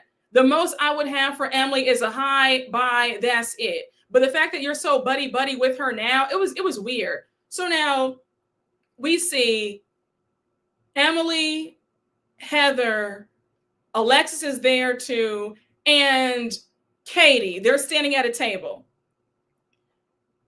Emily's like, Katie, I need to talk to you about something. And we already know that she's about to bring up what went down between Emily's boys when Katie's daughter babysat them. So Emily's already on some BS. Heather, she's ready to be upset. And I said, once again, why are we really making this a bigger issue than what it is? If 2 8-year-old boys called you mean, why do you care so much? If a 19-year-old is talking about you, again, why do you care? So Emily says, when your daughter came to babysit my boys, what she said is not the truth. Because when she left, my boys looked at me and they said, Mom, is Heather mean? She was the one who said that, not my boys. So now she goes on to say that, her boys are 8 years old and they don't even know who Heather is. Baby, that's not the point. The point is you've been running your mouth about Heather, whether those boys know her or not. They've heard some things, and that's okay. We've all vented to people. We have all vented in our own homes. And if you have kids and you vented about friends or family or a boyfriend or whatever, your kids have heard you. So for you to act like, oh, I would never do that, and I can't believe that. And then what really took me out was when she said, and me and Heather are great friends, so you're trying to destroy what we have. I said, since when are you and Heather great friends? You've been talking about how pretentious she is for years now. Now, all of a sudden, you guys are best friends. Emily was trashing Heather and got caught. Exactly. I definitely believe Emily's sons overheard. Thank you. It's not far-fetched. It's not far-fetched. Y'all, it's life. People talk and vent in their own homes all the time. Don't act like you haven't done it. We've all done it. If a family member pisses you off, you've talked about them. It doesn't mean that you don't love them, but you've gotten mad and you vented about people that you know. We've all done it. To act like you never talked about somebody who you're friends with or you're related to after they've pissed you off, that's a lie. That is a bold-faced lie. Emily's trying to save her ass. It's giving fake storyline. Yes. Oh, happy Thursday to you too. So now Katie interrupts and she tells her side of the story. And of course, Emily and Heather are both trying to discount what she's saying. And I just say, I don't like this because that's not cool to now rope Katie's daughter in this foolishness and be upset. And then when Heather said, wait, so you're telling me that you talk about me to your 19-year-old daughter? And Katie said, yeah, I do. So Heather's like, oh my gosh, really? Like, I can't believe that. I said, Heather, I'm pretty sure that you've talked badly about Katie to your kids, who are the same age, by the way. Why are we acting like we don't do this? Like, I don't get it. And you know what it is with Heather? Heather hates to be challenged because one thing about Katie does not back down. Katie was giving the energy right back. She was like, okay, girl, you know, I'm tired of you and how you always point your finger in my face and you dismiss me like I'm not here for that. And then Heather's like, oh, you know, I just can't believe you. It's just evil. I'm like, Heather, you're angry that Katie is not scared of you. That's all this is. I agree with Heather, though. Katie gave it. Her daughter is 19, not 5. Why wouldn't they talk? Exactly. Thank you. My mother's done that with my sisters and I when we're in our 20s. Exactly. It's like, what? Why are we playing this game? Heather, I'm sorry, Heather, but you don't have a leg to stand on. And for who, the one you said that you agree with Heather. Well, do you agree then when Heather was talking badly about Noella in season 15 with her kids? You know, Heather can't have it both ways. Heather is used to the cast being scared. She is. But yeah, I feel like this is a non-storyline. It's a non-factor. I don't know why we're arguing about what a 19-year-old and 2 8-year-old boys said about you. It's not that deep. It's ridiculous. If somebody said, oh yeah, you know, your kid was talking about me, it is okay, fine, whatever. You think I care? It's not, listen, your kid talking badly about me is not affecting anything over here. It's not paying my bills. It's not taking any money out of my account. It's not stopping anything. So I'll be all right. So anyhow, Katie and Heather were going at it. And Heather says, you're boring and you lie. And I said, now, Heather, Miss Mamas, if we're being honest, what has been your storyline all season? Because you renovating your brand new home in Beverly Hills, that's nice. That's great. The home is stunning. It's gorgeous. But other than that, what have you really given us? So I wouldn't, not too much about Katie's boring. We've gotten some really good story out of Katie. We've gotten her backstory about her upbringing, the adoption. She can go toe to toe with the ladies. So yeah, I'm just saying. Heather's used to people kissing up to her. And when someone challenges her and gives her a run for her spot, she feels threatened. Yep, exactly. Heather isn't exactly exciting. I agree. I mean, I'm just telling the truth, okay? Listen, y'all know I used to love Heather. But this last half of this season, she has been working my last good nerves. So the whole conversation between Katie and Heather is a flop. They don't get anywhere. They still don't like each other. Heather's over it. And I just said, Heather, once again, this is a non-storyline. It's a non-factor. For you to confront her about what her daughter said, stop. You're too grown for that. Who cares? If Katie and her daughter are gossiping about you and how they don't like you, they can do that. Because I'm sure that you do the same in your home with your children about the castmates that you don't like either. So please, it's enough already. I'm over it. I really hate stupidity, and they're really wearing me thin with some of these storylines. So now we see Emily, Heather, Gina, and Tamra trying to call Jenn over because they're trying to facilitate a conversation between Jenn and Tamra. So Jenn had me screaming. She saw Tamra over there and she walked in the other direction. She said, girl, this is my night. I don't want to ruin it talking to her. So no, ma'am. So now Tamra walks over to Jenn and immediately Tamra is already on that BS talking about, oh, I just want us to be cool again. And I'm coming to you to just, have a conversation. And I don't understand how things went left. And I was trying to explain to you that it was Shannon the whole time. I said, Tamra, I want to hold your hand when I say this. You know that we see you, right? You are not fooling anybody. You have been on Jenn's ass this entire season for no reason. Shannon is not the reason for your demise with Jenn. That's all you, sis. I just don't understand how Tamra refuses to take ownership about why her and Jenn are in the boat that they're in. That's all her. Tamra is never accountable. She's not. She wouldn't last on Beverly Hills. Oh, we talk about Heather? Yes, I agree. Tamra is Lisa Rinna. So they won't listen about the Katie stuff because they hate Heather that much. Who hates Heather that much? I don't hate Heather. I used to love Heather. I mean, I'm indifferent towards Heather right now. That's what I'll say. That green monster she kept scaring us is her on the inside. Yes, I agree. So Jenn gets a bit heated while talking to Tamra. And Tamra says, well, I'm not going to continue talking to you if you can't just talk to me in a calm voice. The way Tamra gaslights. Tamra, you have yelled at people. You have screamed in people's faces. How dare you tell Jenn to calm down and lower her voice? Who were you talking to? And you approached Jenn at her own party. I find it to be absolute madness that Tamra thinks that she can say and do whatever she wants. Then when folks react, now she wants to play victim. It's mind-boggling.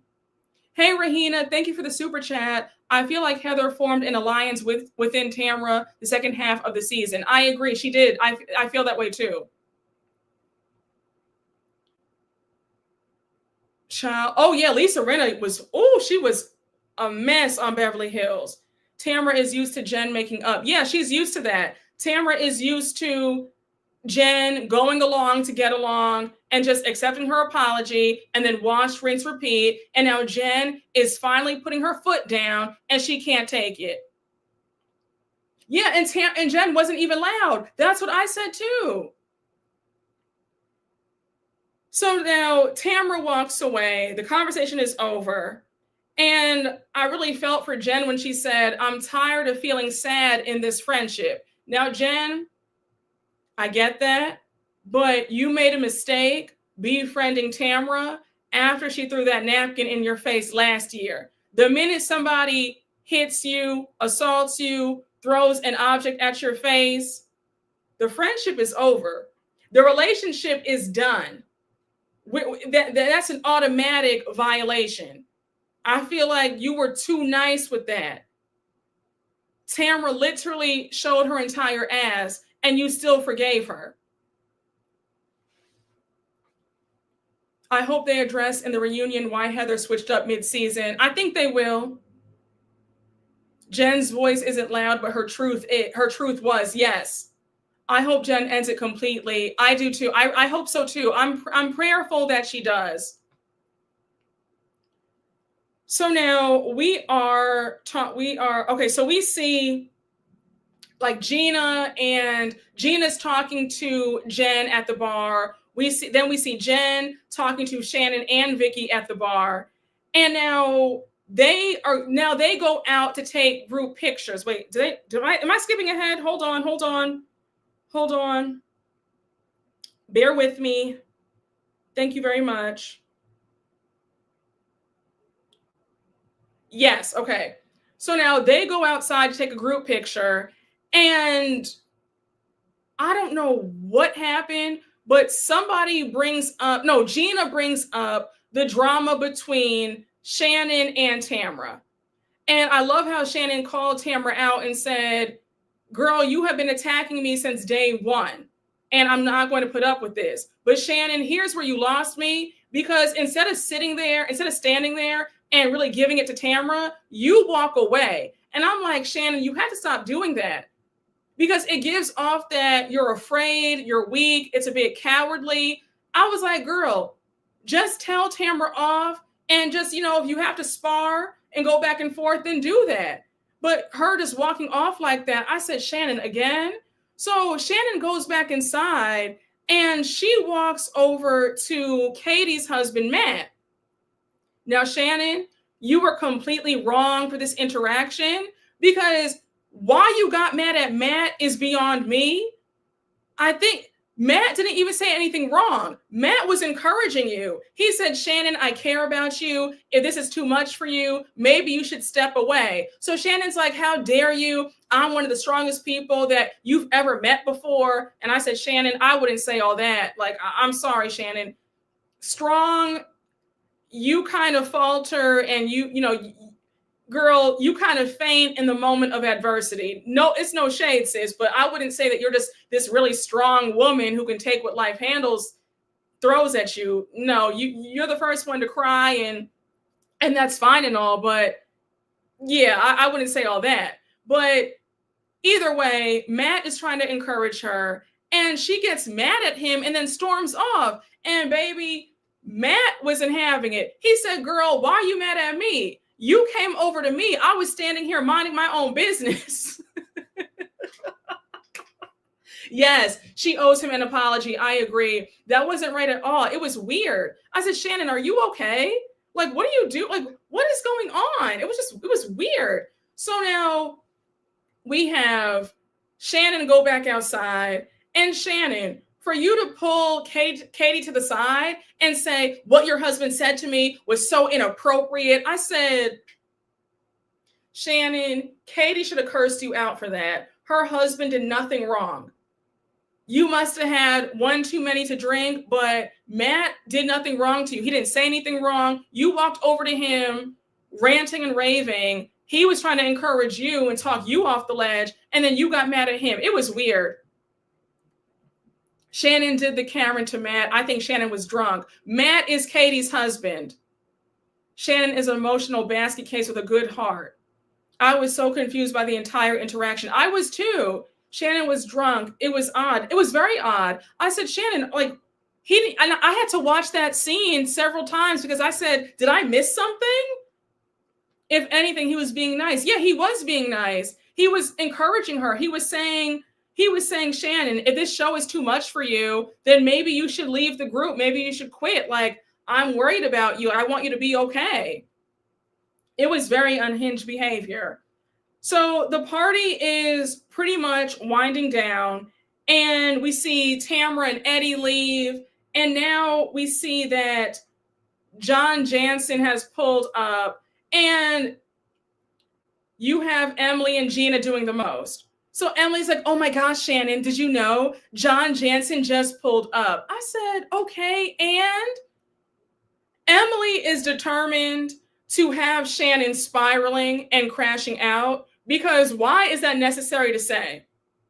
You already know that John Jansen is a sore spot for Shannon. So to bring that up, it just feels so mean. And then you have Emily and Gina trying to climb the wall to eavesdrop and look at John and Alexis kissing. I said, are you guys all right? Like, once again, anything for attention, but very weird behavior. I don't understand the fascination in trying to break Shannon's spirit.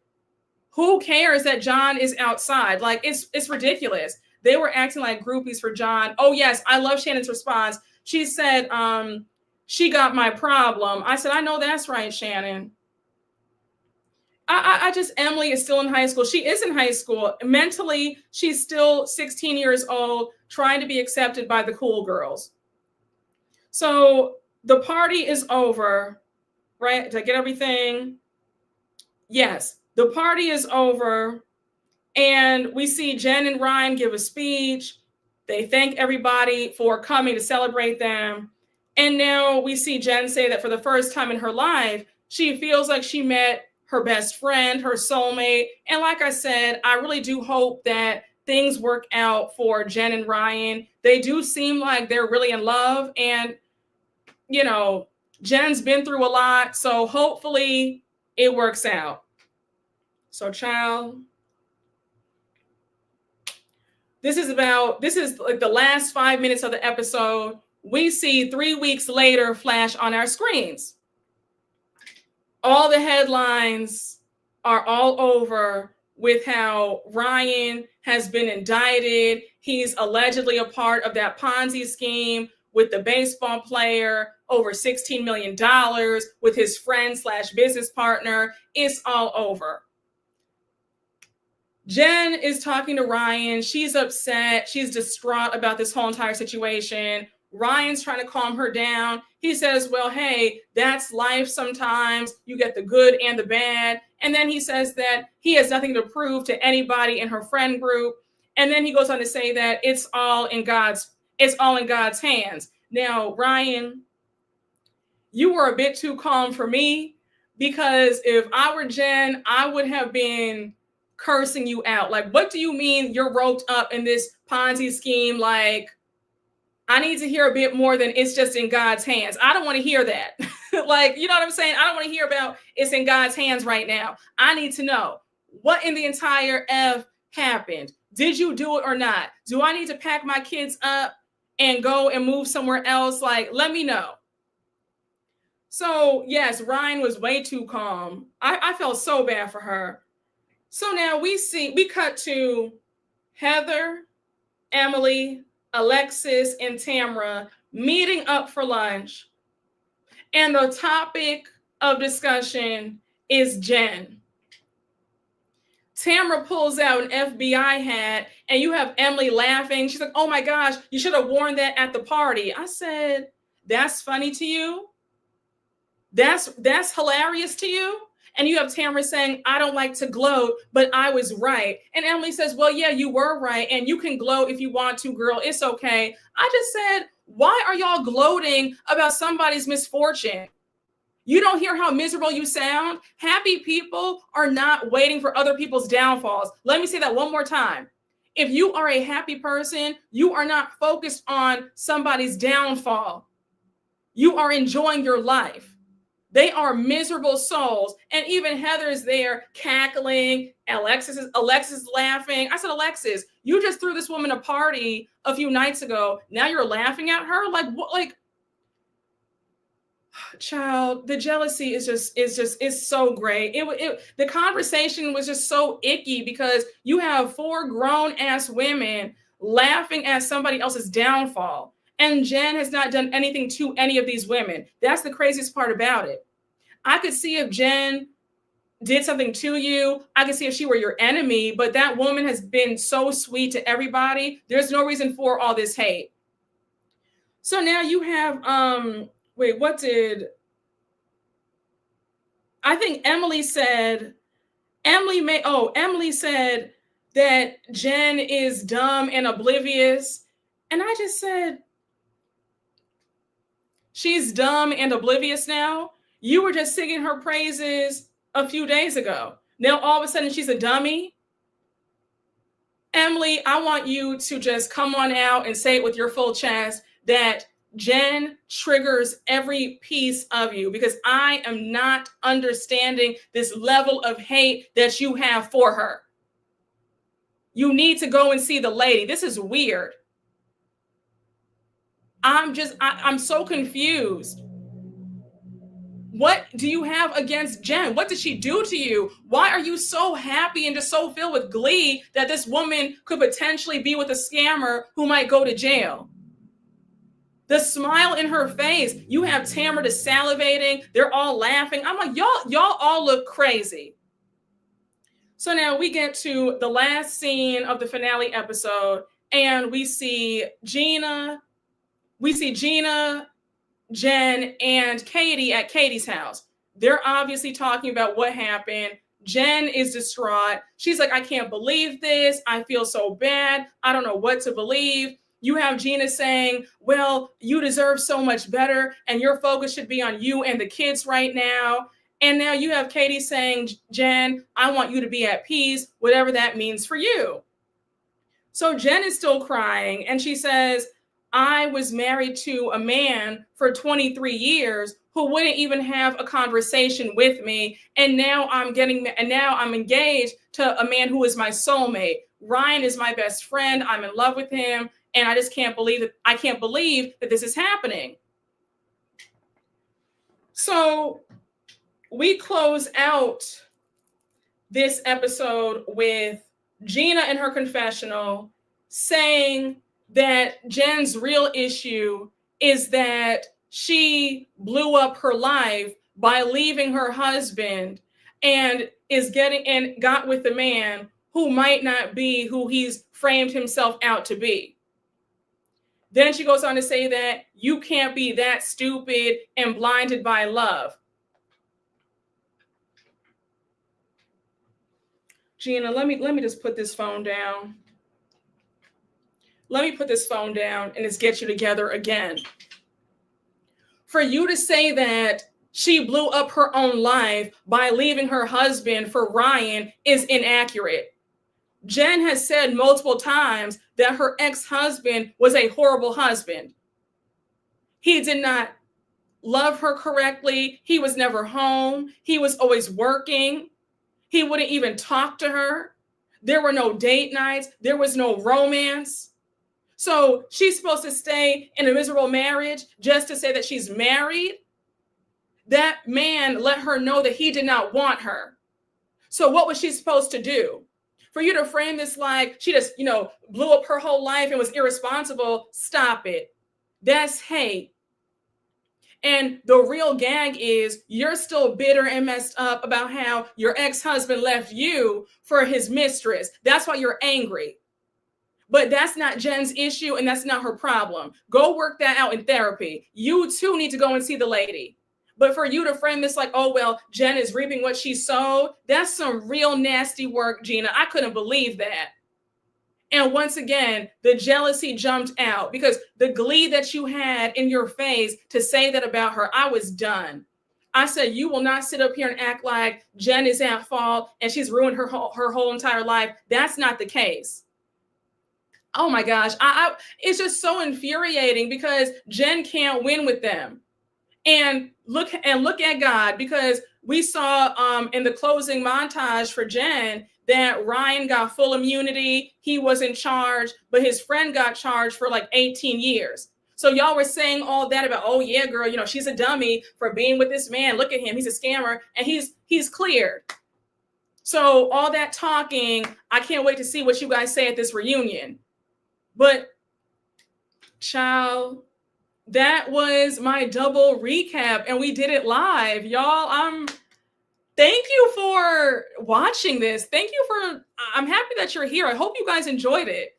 But I wanted to give this to you guys. I knew that if I didn't give a live recap, there was a chance that I wouldn't get it out to you at all. Because I just, we're already, Beverly Hills is coming up. The reunion's coming up for OC. So I wasn't going to have the time to give you guys a double pre-recorded recap and then all the editing. So thank you guys for just being amazing. Thank you all for I'm very appreciative because I was nervous, but thank y'all. I hope you all enjoyed. I feel like I got all my thoughts out, and whatever I forgot to say, I can always mention it in my reunion recap. Okay, but y'all are the best. Thank you so much.